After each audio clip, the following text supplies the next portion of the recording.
Pam from CAP is on here, and thanks for joining me for this webinar today.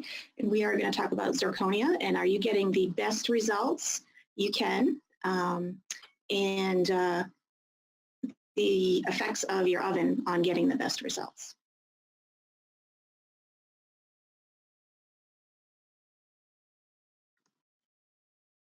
So what kind of results are you getting? So the top 3 crowns here, the one on the left is clearly very chalky, high in value, opaque. The one in the center has a greenish tint to it, so that would indicate some contamination. And the one on the right is pretty much perfect. We have a nice gradient, some nice translucency, and if you're getting that result, then you're in a good place. But if you're getting something like the other 2, then you should definitely walk away from this webinar with some new information and be able to get your zirconia looking exactly how it should.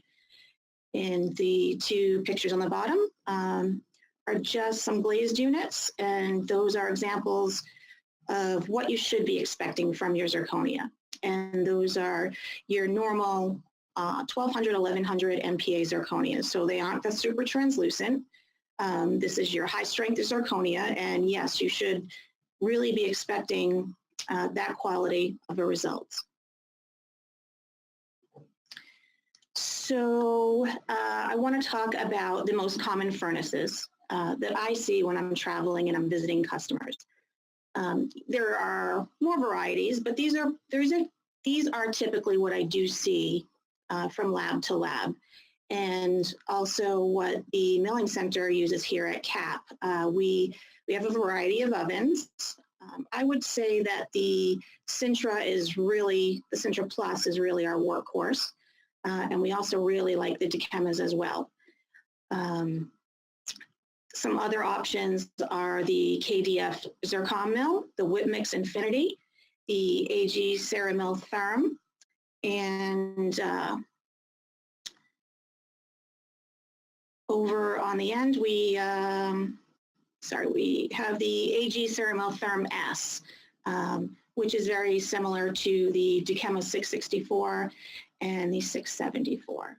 So those are probably what you guys are using or something similar to that. Really, there's 2 loading options. You have your bottom entry and a pedestal, and then you have the front entry. This is my personal opinion is that the front entry seems to get pretty abused, and I see often that the insulation is broken. So it wouldn't be my favorite. It wouldn't be my first choice. I really do think that the bottom entry works a bit better for insulating. Now, there are 2 different pedestals also with the bottom entry that we want to talk about. So heat insulation is also very important. So you'll see the pedestal to the left where it actually has steps. And those steps actually make it very hard for the heat to escape the chamber because it has to go around the steps. So that's going to be your best option for stability and consistency in the heat inside the chamber. The photo in the middle is just your cone-shaped pedestal. Still a great option, but it doesn't have the steps. You'll lose a little bit of heat while sintering, not a big amount, but you will see that it'll vary, 3 to 4 Celsius up and down. So, still a really great option. It's just not as stable as the pedestal with the steps. And then again, on the right, we have the oven that is front loading with the door.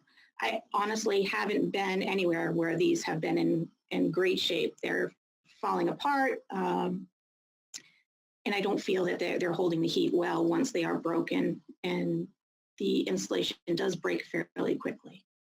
So just something to keep in mind, because obviously heat is very important while you're sintering. The other things that make your ovens different are the heating elements. So we have the silicone carbide heating elements, and those are to the left, and you'll see that they're dark gray. And the top photo is what they look like when they're in pristine condition, they're brand new. The bottom photo shows one that's been used and it kind of has a rainbow color to it. The rainbow coloring is perfectly normal and that happens. These elements also, when they're new, when you first start using your oven, they kind of grow these bubbles on them. And that's pretty normal too. And you can just dust them off with a clean, soft, clean brush and sweep it out of the oven. That element happens to be broken, so that is a bad one. You can see that there's a break in it, but I'm using that just to show you that that coloring is perfectly normal. Over to the right, we have the MOSI 2 heating elements. So the picture with the pink background is a brand new element or an element that is clean. The ones over to the right, you can see that they have sort of like it looks like a calcium buildup. It's actually a quartz buildup and it's kind of crusty. It looks white. If you see that in your oven, that's definitely not a good thing. It means it needs some maintenance and some purging, and we'll get into how to do that a little bit later into the presentation.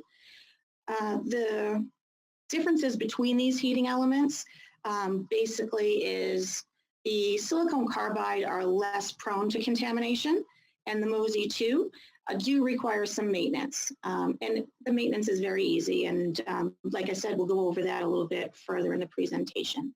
So those are really your two main types of heating elements, and they're easy to see. You can just look up into your oven, and you will you'll be able to identify what you have. So passivation. The heating element has a so this is for your silicon carbide. So why doesn't that contaminate? The heating element has a protective coating. This coating may discolor as it is used. The discoloration is actually a protective shell that's oxidizing and keeping the element itself from becoming contaminated. So that's what makes it different from the MOSI 2. The MOSI 2 does not have that protective oxide shell.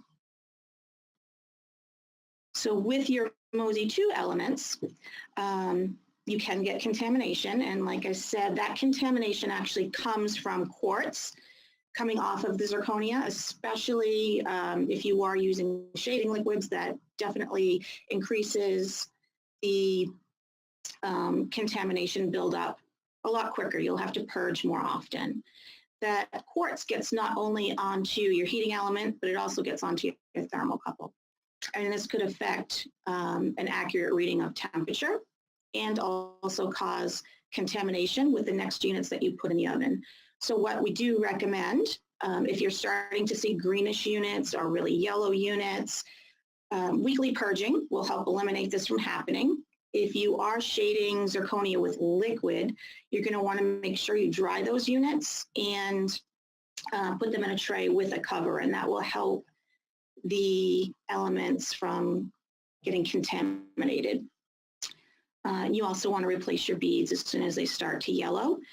And I also want to mention we do have beadless trays available now, which we have tested and worked really great. So that is another option for you.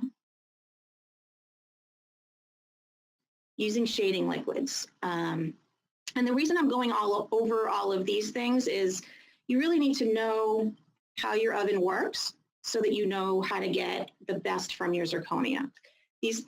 Your oven maintenance and sintering cycles are totally key to making sure you get the best results. So if you are using shading liquids, especially acid-based, which I don't see a lot of people still using, most of the time I'll see that they're using the water-based, and the Cap Milling Center also uses water-based shading liquids as well.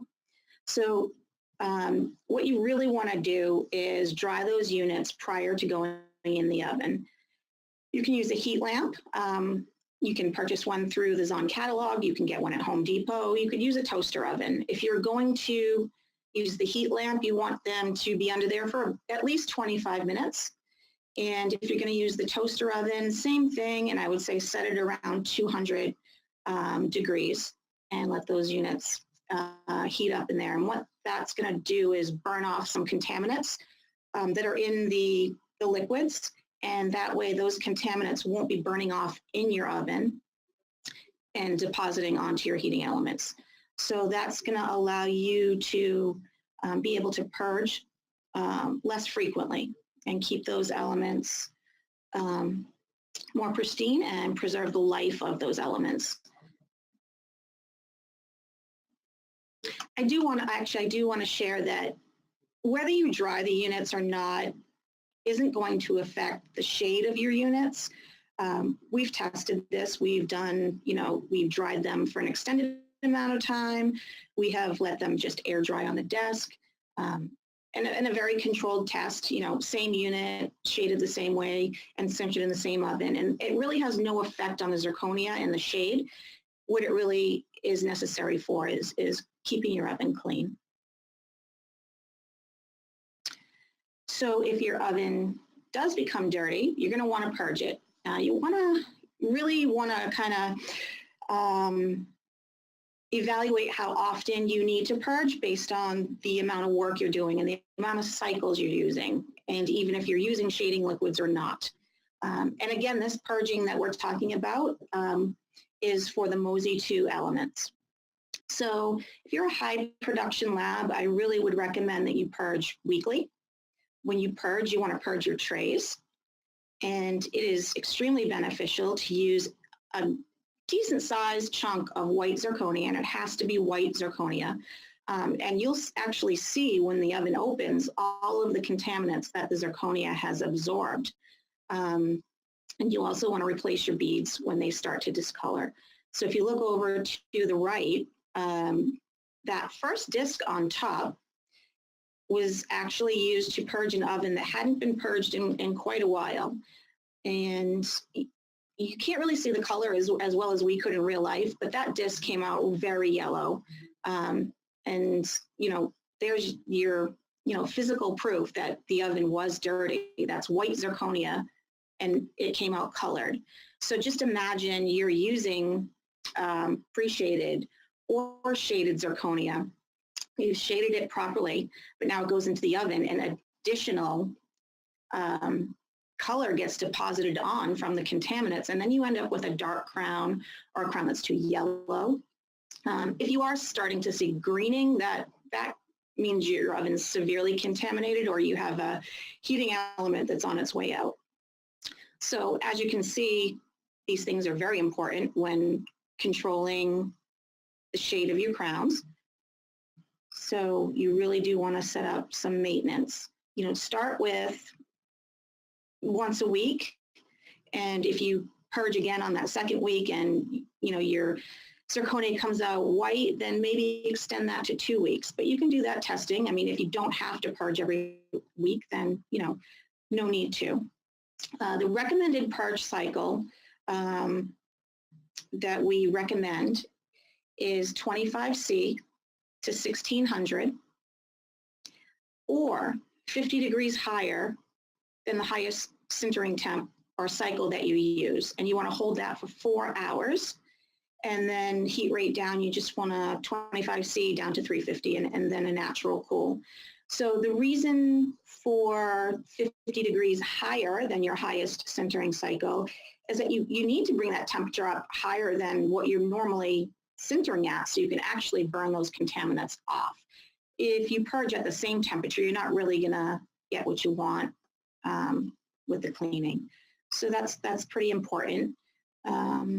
Another thing to keep in mind is not all ovens go to that high temp. So that's something to think about as well. There are some purging powders out there. Not all ovens recommend using them. However, using a white chunk of zirconia is pretty safe. And you're also using materials that you're going to throw out anyway, so it's pretty cost effective.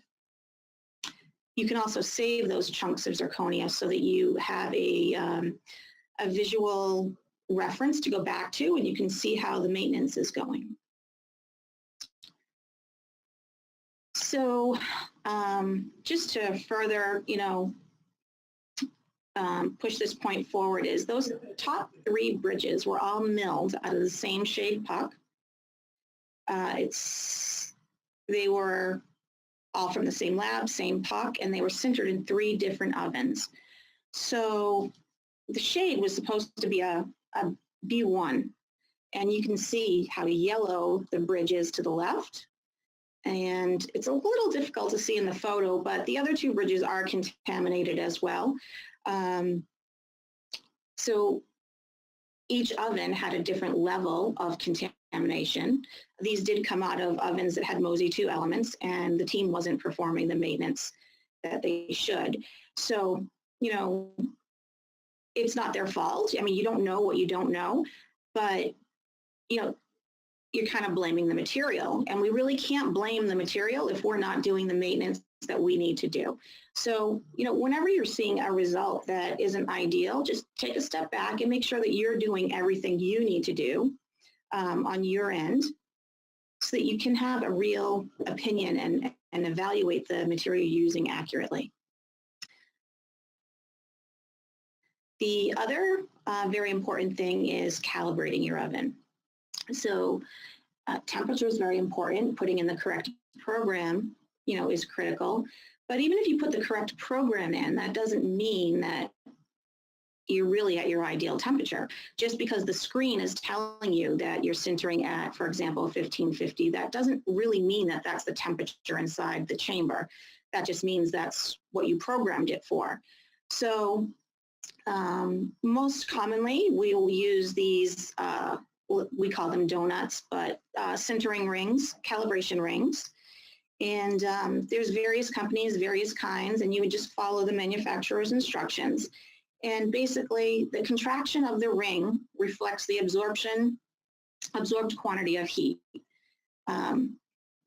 wherever the ring was located in the oven. So you always want to sinter the ring exactly where you would be sintering your zirconia units. The diameter is easily measured using a micrometer. So basically, you're measuring how much that ring shrunk, and then most of the rings will come with a conversion chart.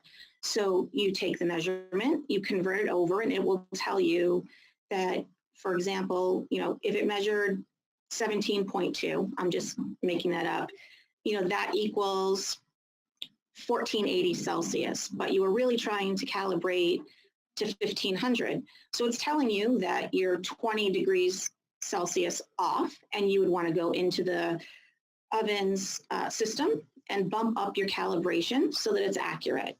I don't think they're ever 100% accurate, but you want to be pretty close. All ovens do calibrate just a little bit differently in how you're going to set them. Some are a 1-to-1 ratio, some are a 1-to-2 ratio. So you just want to make sure that depending on the oven, you're reading the instructions and making sure that you're increasing or decreasing the calibration properly. I will say that most of the time you do have to increase the calibration. It's very rare. Actually, I've never seen an oven that was sintering too hot unless someone over-calibrated it. Usually they will start to run cool as you use them. Also, when you're calibrating, you do want to make sure that you purge before calibrating, because if your elements, your thermocouple are contaminated, that could alter the readings as well. So you can't have faith that just because the reading on the program says you're at 1550 or whatever that high temp is, it is your responsibility to make sure that it really truly is at that temp. I would say, maybe calibrate every 3 months. And again, you'll have to test for yourself how often you really need to calibrate, depending on the use of the oven, what oven it is, and what heating elements you have. So, but it is critical that this happen. So, you have a furnace and you're not calibrating and you're not purging. You have no control. You have no control over the product that's coming out of your oven. You cannot control the consistency of your units. And consistency is quality. And I know that we're all looking for quality units. So this is key. You have to be doing these things. If you're not doing these things, you are actually giving up your power to properly evaluate new products and you're compromising your existing zirconia restorations. When you're looking at units day to day, many units, it's hard to see the very gradual change that's happening. So it's also very good to have a unit that's been properly sintered and use that as a stable reference. Because, you're looking at the same thing every day and you may not notice as it starts to stray. So don't give up your power. This is totally in your control. It's so important. And I think that we just don't talk about it enough. I think it's really simple, but there isn't a lot of education on it. I think, sometimes we just want plug and play and we put the crowns in the oven and we press start and we assume that the oven's programmed properly, we're good to go. And this is technology and technology is perfect, but it isn't. We still have to make sure that we're taking care of our technology. And if you are trying a new zirconia, don't you want to see it for what its potential is? You could be missing out on some really great products. And we have many. So, for your sake, make sure you're doing these things. Keep a log, train your staff or your team, and you'll reduce remakes for sure and have a higher quality restoration. So these are units that I sintered, just sort of doing a test. And these units are actually, they're only 20 degrees difference between these two programs. So you see the crowns that are on the top are the ones that were sintered 20 degrees lower, and the ones on the bottom were sintered 20 degrees higher. You can see it most on the one that's all the way to the left. That's a D3. And you can see how the top one has too much chroma. It's high in value. It looks kind of opaque. And the one on the bottom looks pretty much dead on. It has some nice translucency. The value's correct. This was just 20 degrees difference, and it really affected the outcome of the units. So I hope that makes an impression on you on how critical it is that your temperatures are correct when you're entering your program, with your calibration, and with purging. They all go together. So back in the day, it really didn't matter. We had these chalky copings. If you were a ceramist 12 years ago, like I was, you probably didn't like zirconia. I know I didn't, and I turned my nose up at it, and I wanted nothing to do with this chalky material, and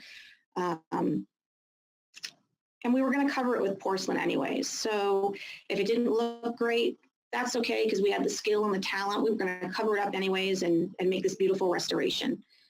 So your top left picture is basically what we were doing, copings, and then we would layer porcelain on top.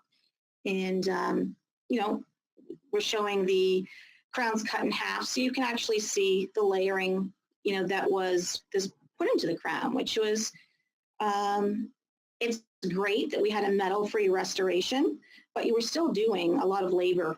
In some cases, you were still opaquing. I actually remember opaquing lava crowns many years ago, which now just seems silly to me. I would never want to opaque a zirconia substructure because we can get it the correct shade and opacity that we need without that step. And in fact, most of us aren't really doing full buildups anymore. We're doing a micro layer on the incisal if needed.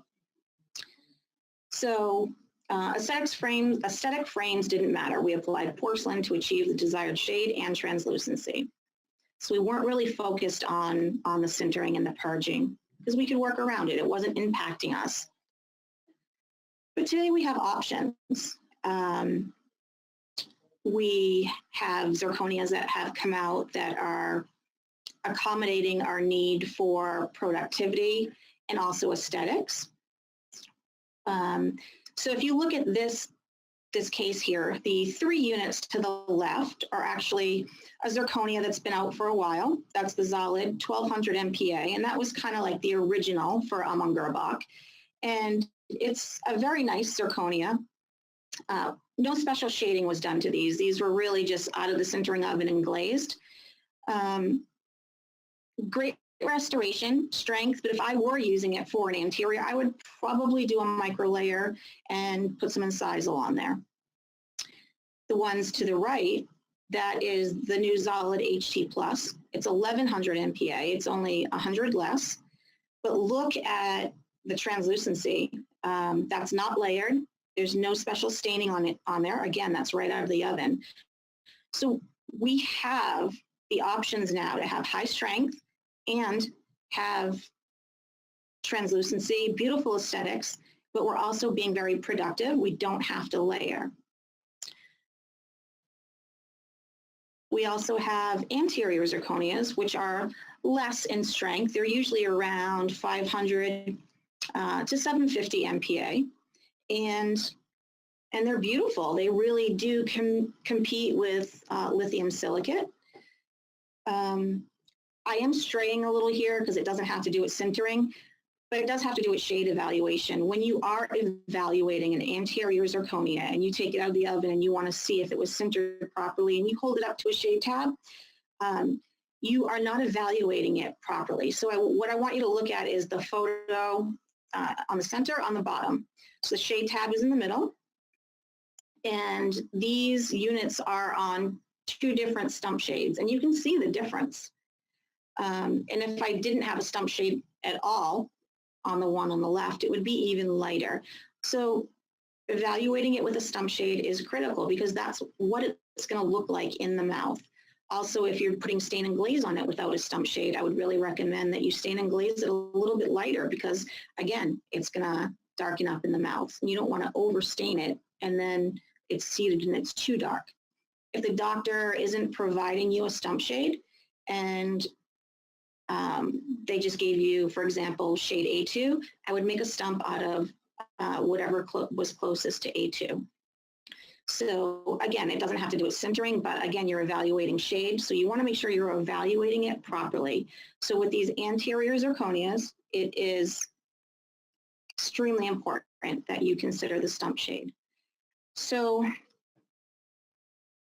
again, here's pretty much the same thing. This is an ultra translucent zirconia. We have natural dye material on the right and no dye material on the left. And you can see the difference. You can see how it totally warms up. And that's exactly what you're going to expect in the patient's mouth.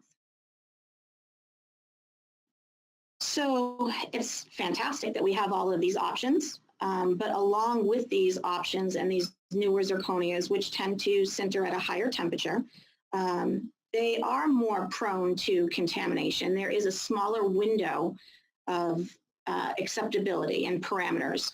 So like I was saying earlier, you know, back in the day, we were working on lava frameworks. It didn't matter if that framework was too opaque. We were going to put opaque on it anyways.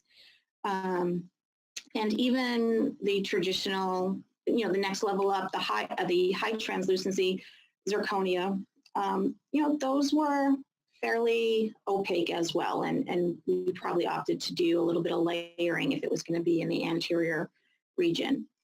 And then we sort of evolved in the past few years into the multi-layered zirconia and the super translucent anterior zirconias. And those two are where we started to notice, hey, something's going on with the sintering because we're not cutting those units back. Those are monolithic. But we can't compromise aesthetics. We can't send out units that are shaded wrong. So they require maintenance of your oven and for you to understand how your oven works and what you need to do to get the best results from your zirconia. So this is an example of a sintering program. This is one that I use often. This is one that I use for Zerlox in particular. But this is what a normal program would look like if you aren't familiar. Basically 10 Celsius per minute up to 900 Celsius. And then it's going to hold for 30 minutes. That hold for 30 minutes is allowing the zirconia to soak in the heat. Then it's going to start rising in temperature again. It's going to go 8C per minute to 1550. 1550 is a much more common high temp these days with the newer zirconias than in the past. So that's also why we talked about in the beginning of the presentation that purging at 1600 is really recommended because a lot of our zirconias are sintering at 1550, and you need to go 50 degrees higher. And then you're going to hold for 2 hours. And the hold time is very important as well. I never skimp on the hold time. And then you're just going to do cool 8C to 900, and then you can, the natural cool after that. If you're doing a larger bridge or a roundhouse, what you'd want to do is actually alter your heat rate. Your heat rate can affect the bridge and cause it to warp if it rises or cools too quickly. The zirconia is very strong, but it is prone to thermal shock. So here are some samples of, all of the samples on the top are from one disc, sintered very low to high. And you can see that towards the left, it's very high in value, it's opaque. As you start to get, I think this one was, the ideal temp was 1500.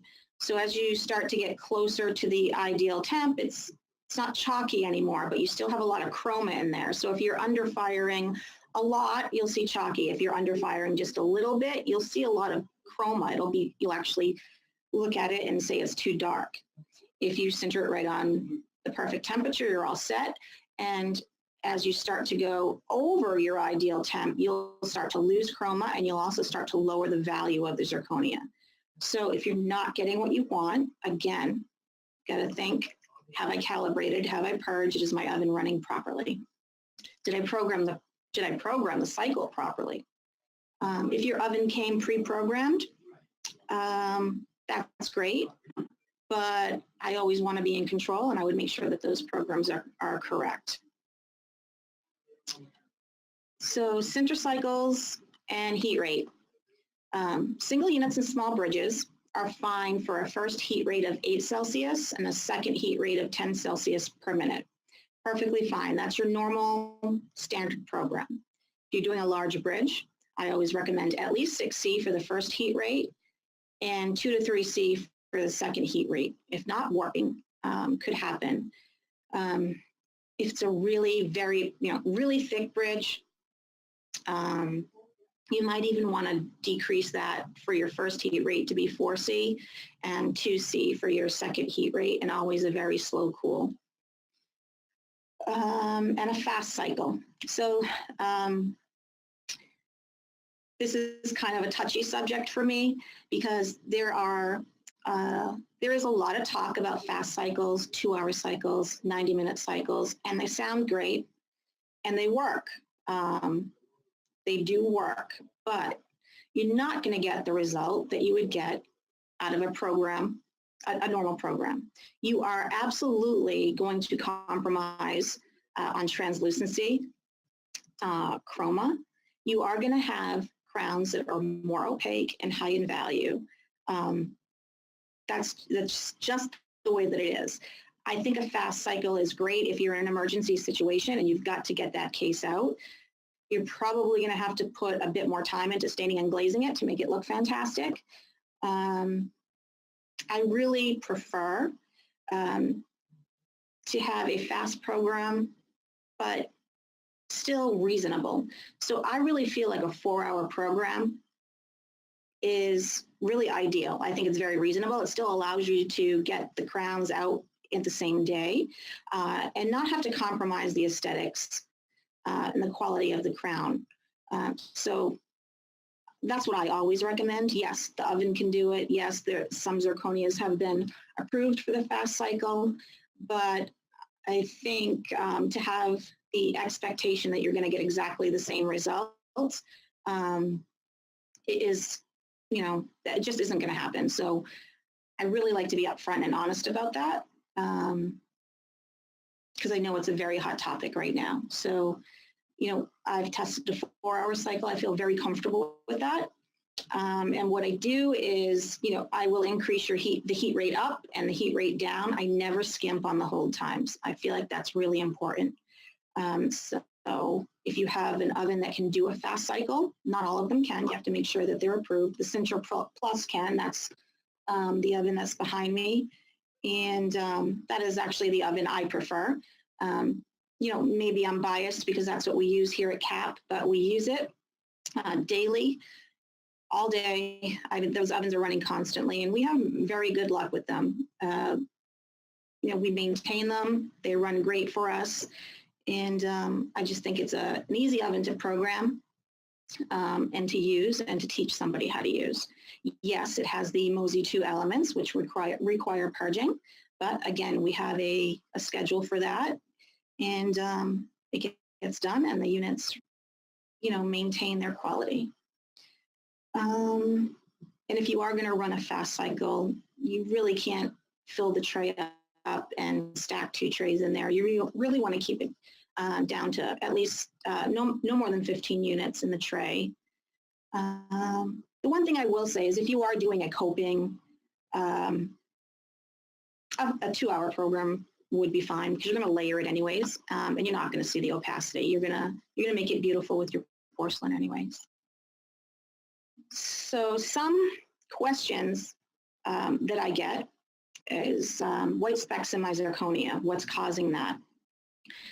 So a lot of times I got the answer that it was contaminated beads, which I definitely think it could be that at times.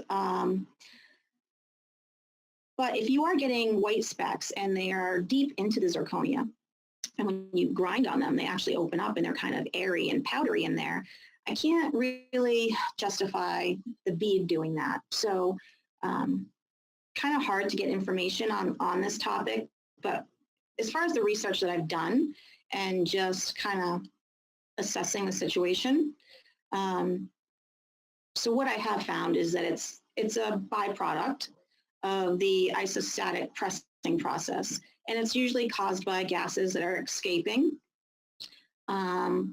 or the powder not being completely pressed in one area. Maybe there was an additive or whatever that didn't completely burn out, and it causes porosity. So just like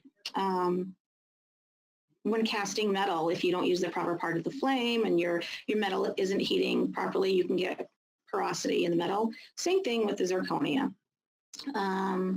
So it can be a void that occurred during pressing, and there also is the theory that it's contaminated beads.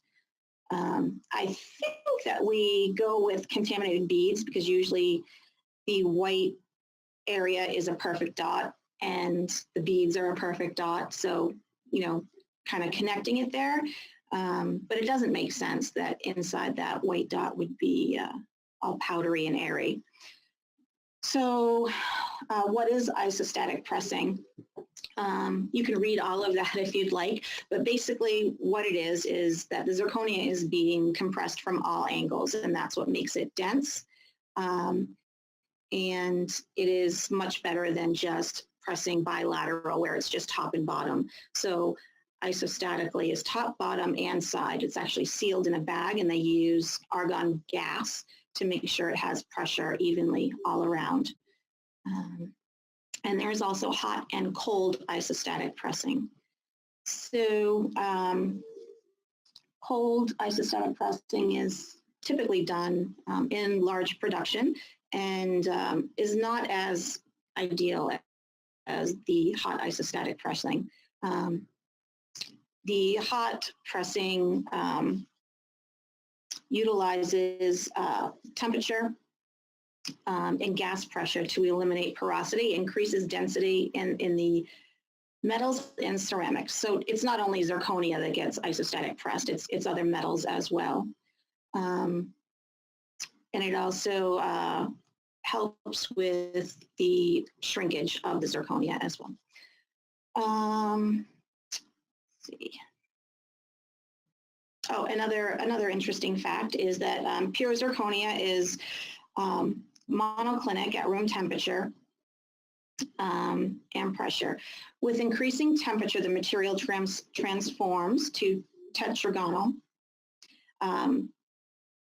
by approximately 1170 C, and then to a cubic structure at 2370 C. and zirconia, which we don't tend to think that it melts, it actually does.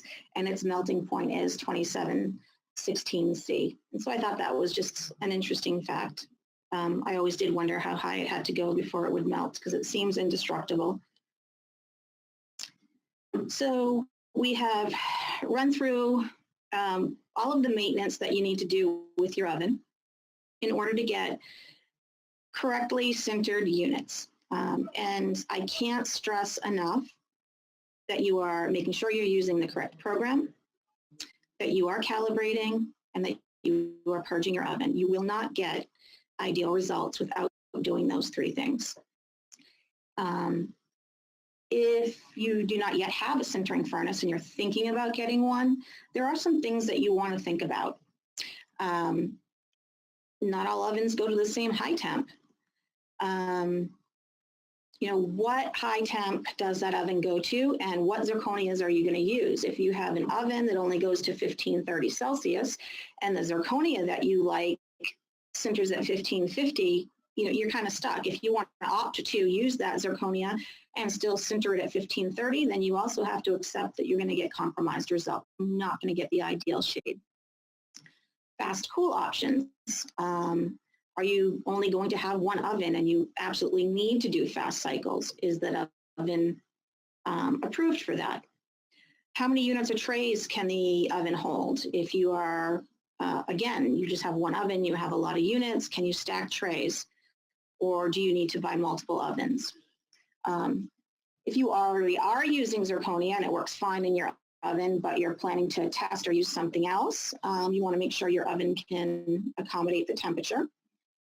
Not all ovens have availability of free programs. I hate to be locked into just a few programs that were pre-programmed and that's all you can do and it doesn't allow you to alter them at all. That's really kind of holding you hostage. If you ever want to use a zirconia out of the range of those programs, you really don't have that option. Most of the newer ovens do allow you to have free programs. On the Central Plus, between program 200 and 250, those are actually fast cool programs and you can program them a little bit differently. And the oven will actually open more like a porcelain furnace where it lets the heat out gradually, allowing it to cool faster. That is the fantastic feature. And again, even if I use the fast program, I'm going to program it for a 4-hour program. I'm never skimping on the high temp or the hold time. All I'm doing is increasing the heat rate up and the cool rate. And ease of use. I have run into some ovens that have been a little bit difficult to figure out how to program and run. And I think it's really beneficial for an oven that has an easy program that's easy to train, because the easier it is to learn to use the oven, it's more likely that people are going to do the proper maintenance because they're not afraid to use it and they understand how to use it. And the other thing to consider is heating elements. The Mosi 2 requires more frequent cleaning, but they are more affordable to replace. I don't know the cost off the top of my head. And the silicone carbide, they don't get contaminated, but they are more costly to replace when they do finally wear out. And then, of course, the cost of the oven is important. Not all of us have disposable funds, and so that is something to consider. But don't just go for the cheapest oven because you think that's, I can't afford it anymore. The oven has to be able to function for what you need it to do. There are some very affordable ovens, middle of the road.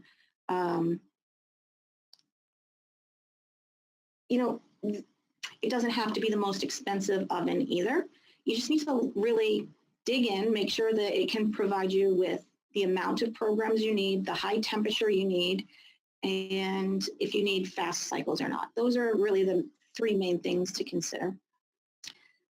If you don't have the right oven, you aren't going to be able to produce the work that you want to produce. One last thing that I did forget to mention is some of the older ovens that may have a pre-programmed purge cycle. Those cycles were programmed in before we had the higher translucent zirconias, the anterior zirconias that sinter at a higher temperature.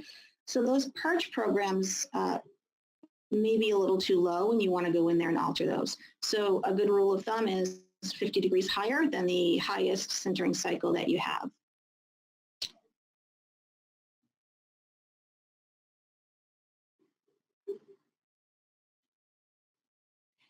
And I'm not a salesperson, I'm a technician just like you guys, but I like to share information. So if you are wondering about ovens, these are some very good ones that are available.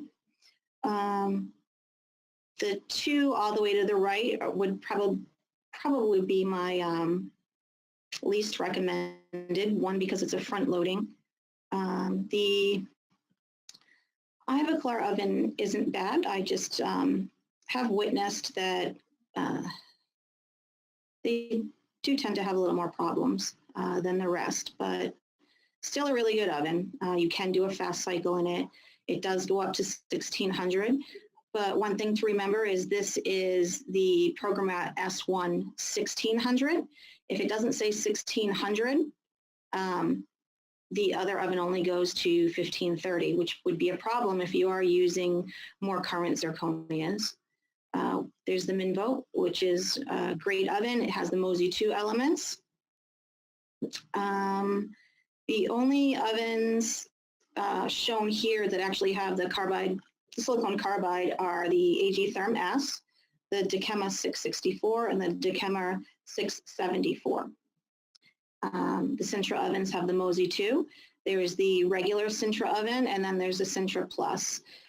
I really do think for $2,000 more that having the option for a fast cycle is a huge benefit. Out of all these ovens, I do prefer the Sintra Plus and the Dikemas, and the AG Thermas are also great as well.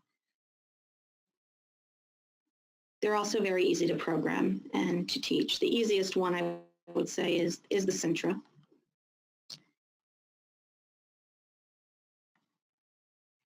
And then do you guys, if you have any questions, I am happy to answer those for you. Let's see.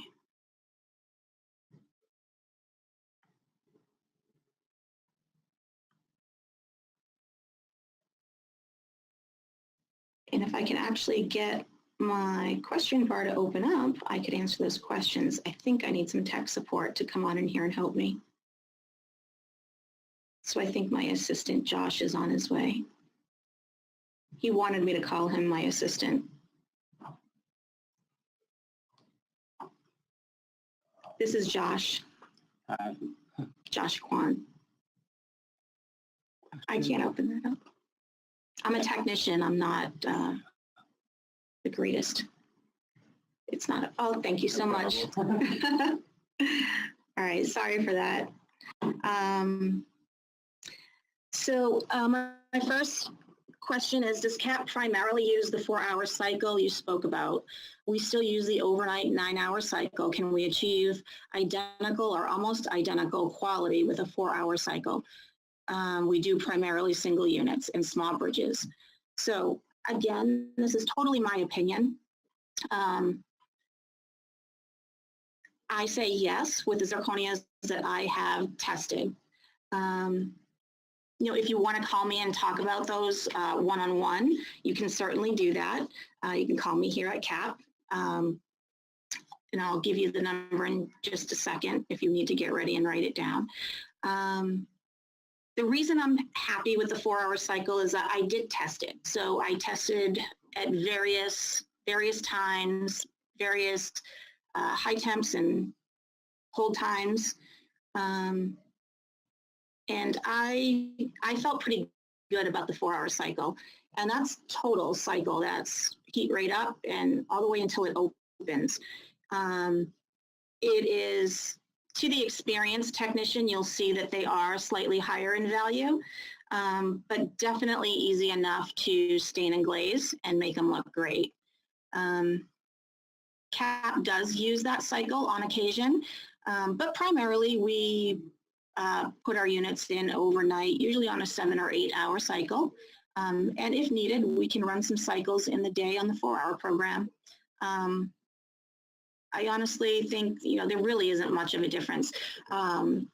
We wouldn't compromise on the quality. We work for other laboratories, so the laboratory is going to receive their unit and they're going to finish it up. We're not going to be glazing it here, so you're going to see the unit for what it really is. And yeah, we don't want to give you a compromised product. So I know that was a really long answer, but the short answer is yes, and I do approve of it. And if it didn't work well, I would absolutely tell you I am a technician first. And I think supporting other technicians and being truthful and helping each other out is extremely important. I would never compromise on that. For the Sintra Plus, what maintenance do you recommend?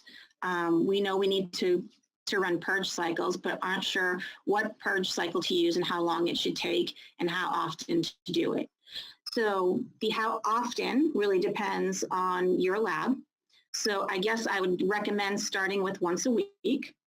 I did give you the purge cycle in a previous slide, and this webinar is going to be available for you to go back and look through. So you'll have that. But basically, what it is going to be is you're going to run up to 1600. You're going to hold it for 4 hours and cool, and you want to put, I really feel it's best to put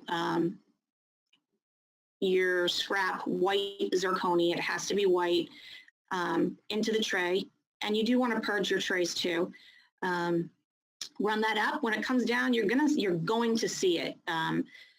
If that disc comes down completely white, then you know you didn't have a lot of contaminants on there. And if it does come down discolored, I personally like to run then another cycle until the disc comes out white, and then I feel very sure that it's been cleaned.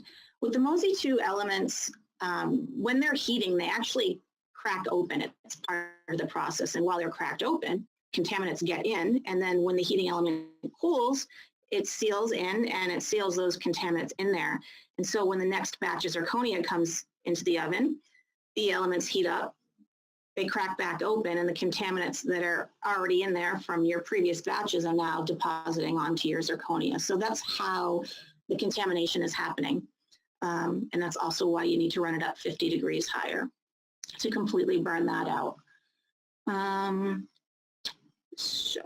So John, can we get a copy of this slide?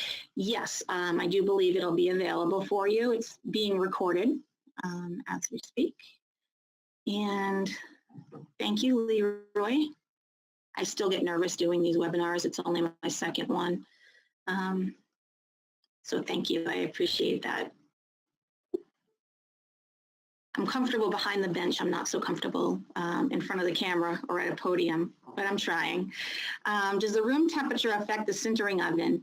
Would the quality of the crown be compromised? So we actually ran into that situation here at CAP a long time ago when we were first starting out. We had our ovens in the warehouse and it was very cold, and we had a lot of failures and remilling and re-sintering crowns. Yes, you need to keep the ovens, in an area that I would say doesn't get colder than like 50 degrees.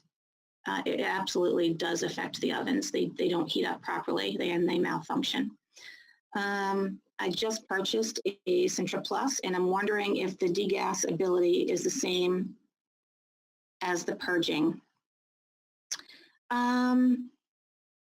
We don't really use that program here, and I'll have to admit, I don't have the answer on that one. What I think the degassing is if you have a vacuum or a pump hooked up to your oven, the degassing is when the units are heating up, that pump actually blows air into the chamber. So if there are any contaminants that are starting to smoke up and get on the muffle, that puff of air actually pushes the contaminants out. I'm 80% sure, not 100% sure, so I can definitely look into that for you. I just purchased, okay, I'll rewrite that one.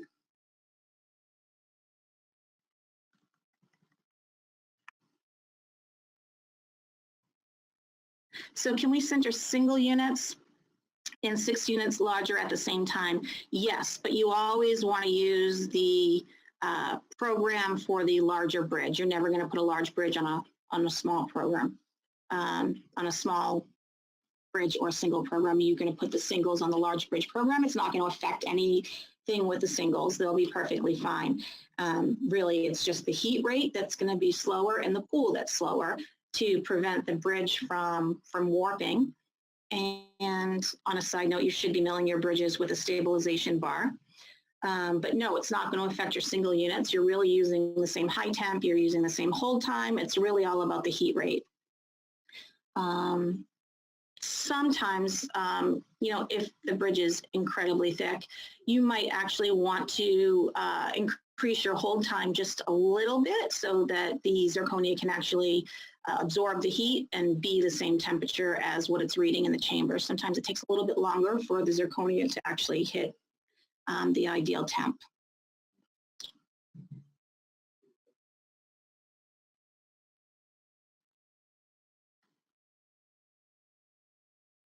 Have I ever measured the max temperature outside of the furnace when it hits 1550, especially at the top of the furnace where the elements are located? I have not, but I'm more than happy to do all kinds of testing. So I definitely do value all of these questions, maybe something I haven't thought of that I definitely will test. I know it gets pretty hot up there, but I have not done that. And that question was on the Sintra Plus. What calibration block do I recommend? So I actually like the calibration blocks that Ivoclar sells for their oven, because it actually comes with a little handy insert that calculates out the readings for you, and I don't have to do any math. I know that some of the other rings, you have to do a little more math, and it's not my best subject. So the Ivoclar rings, because they're easy to use.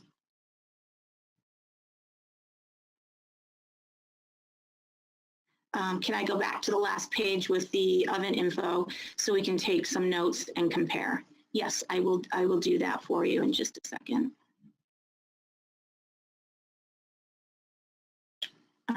Let's see if I can do that without losing my questions. There, I can. So that is, and the MSRP, that could be slightly different than what I have. It's an approximate. Again, I'm not a salesperson, so I actually try not to know prices of things, because I really do want to have an opinion based on quality and need. So I have general ideas. I don't always have the exact, and I don't have the desire to know that exact. Let's see.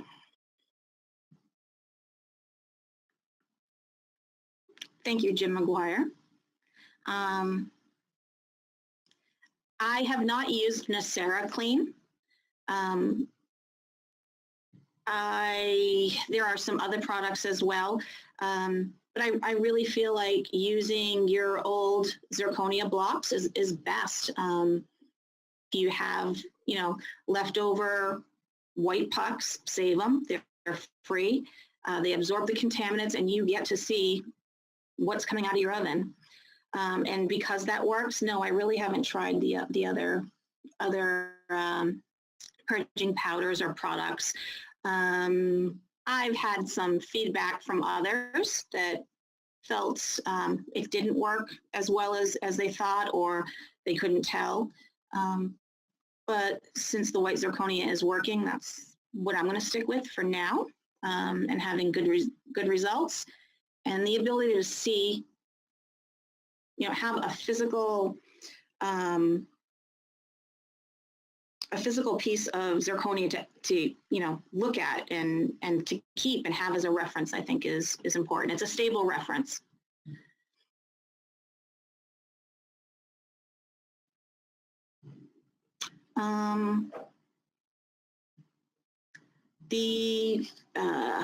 Someone noticed in the manual for the Sintering Plus that they recommend changing the elements after 2,000 hours. Do you do that? Ours have been running for longer than that. And also our Dikema ovens have run further than what they were recommended for and still doing a great job. So I think if the results you're getting are great, then you're good. And if your results start to sway or not look so good, then I would look at my elements. It's easy. You just got to look up in the oven. It's obvious to tell if there's something wrong with them. Obviously, if it's broken, you're going to see that. And the buildup on the Mosey 2 it's pretty obvious. I mean, it looks like little white chalky calcium spots everywhere. And what I actually like to do is if I'm visiting a customer and I find that their oven is in need of purging, I will take a before picture and an after picture. And I do provide that in a final report that I give back to them. So they also can see, like, this is what it was and this is what it should look like. And I think visual samples are really important.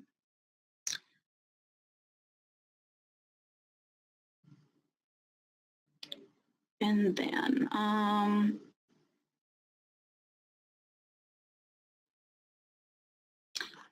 I'm considering buying the milling system. Does placing of the sintering oven matter, like ventilation, compressor? It's not like a burnout oven where you need to have a hood or a vent. We keep ours in the warehouse. I don't think that there's any requirements to have a hood. Obviously, you want to keep it in a sectioned off area where there's not going to be anything that's flammable, just in case something falls out and could, catch something else on fire. We do have ours taped off in the warehouse. It's a segregated area just for the ovens and nothing else is kept in that area. They all have their own power source. And you can have a vacuum hooked up if you want. But again, that's just to give little puffs of air to push the contaminants out of the oven when it's starting to heat up. I don't think ventilation matters. I haven't noticed that they give off any kind of smell or nothing that's toxic coming out of it. So sorry that I couldn't answer that more thoroughly. On the Sintering Plus, is there a calibration cycle pre-programmed, or could you go over how to calibrate again? There is a program that's entered in there. But I don't know when you got your oven and if it's a newer Purge program or the older. So again, always you take control, go in there and check out your program. It should have come with a Purge program. All you got to do is go in there and open up the program and view it. And if you want to change it, all you do is instead of hitting view program, you hit alter program, go in and alter. The oven, the Sintering goes to 1650, but it doesn't like to be pushed that far. So I stay at the 1600 for the purging.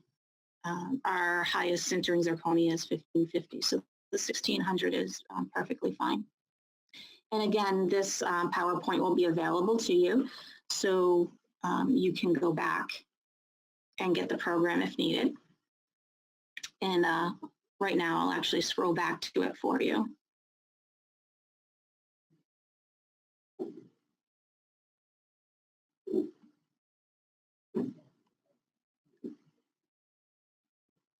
And I have to be honest and say there was a time when I have tested zirconia in the past and evaluated it unfairly because my oven may have not been calibrated or purged. as recently as it should have. And it never really came up until we started using the more aesthetic zirconias because they are more sensitive and prone to the discoloration. So I just put back up the recommended purge cycle screen for you. And this program was based on the Sintra. It may be a little bit different, programming it into another oven, but I mean, it's basically the same parameters if your oven goes that high.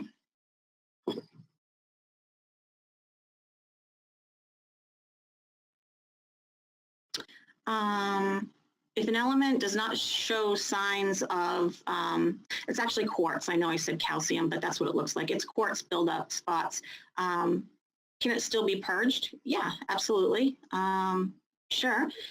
And if you do purge it and your zirconia comes out perfectly white, then you know you were good and you probably didn't need to purge it. So maybe your schedule for purging could be stretched out. And if you're not getting good results, but your heating elements look perfectly fine, there could be something wrong with the element itself. But I do recommend opening the top of your oven and making sure that all your connections are secure. Sometimes the wires get a little bit loose and may not be making connection. So that is something to check as well. So you would just, on the Sintering, you take off the top panel and there's some screws with wires, and just make sure the screws are tightened down and that the wires are making contact. We don't use air cooling. We don't use air cooling with the Sintras. We haven't tried it. On the fast program, the door opens incrementally, so it really does cool down fairly quickly. But no, we haven't used it. There is an option to use it, but we don't. Can the zirconia crowns be slightly touching when going into the furnace, or should they be? There should be a small space between. That's the standard instructions. I'm sure that we've had units that accidentally touched. I don't think that anything happened to them, but better safe than sorry. How do I feel about beadless trays? I have tested them. I think they work great. And as a technician, if I don't have to use beads and invest in them, then I don't want to. So yeah, they worked fine. And trays with beads work fine as well. Just when your beads start to become chalky and a little bit yellow, you do want to replace them. And it just so happens,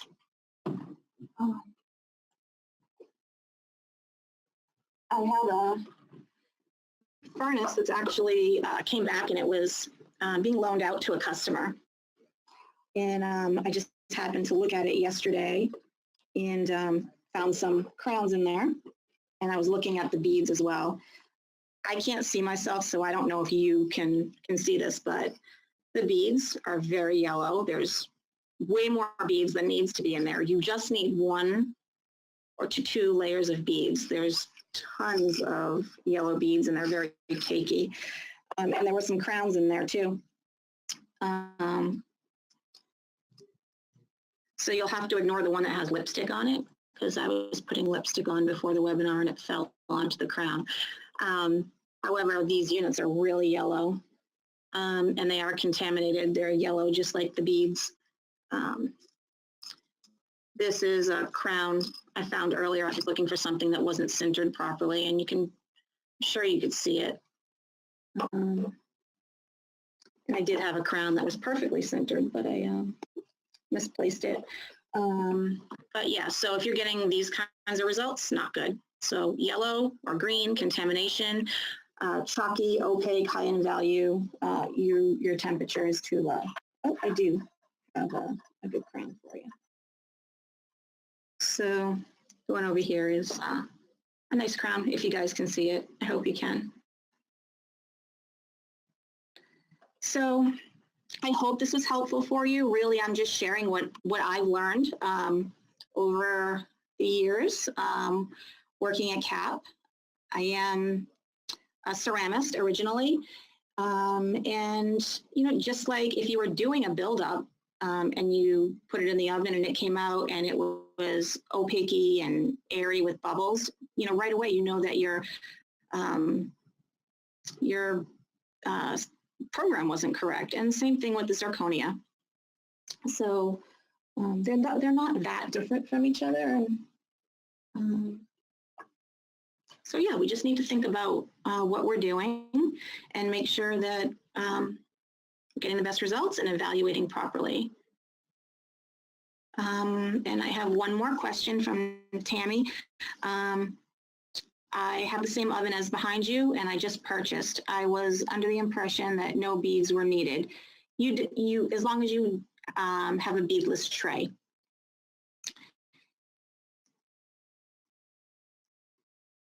And thank you, Renee. And you can get a hold of me at CAP at 1-800. Oh, I haven't given the number out in so long. I actually, it's 877-977-7889. And that will bring you to the front desk. And if I am here in the building, I will certainly answer the call, but I am, mostly I'm traveling around the different labs doing trainings. And you can certainly text me if you have a question. A little bit nervous to give my cell number out, but yeah, it's 603-391-4612, and you can certainly call me. I'm always happy to answer questions. If I have the answer, I'll tell you, and if I don't, I will certainly find the answer for you. I hope that the information was helpful for you, and that you enjoyed the webinar, and I hope to see you guys during my next webinar. Not sure what it'll be, but I'm sure there'll be another. And thank you for taking the time to join the webinar. Have a great day.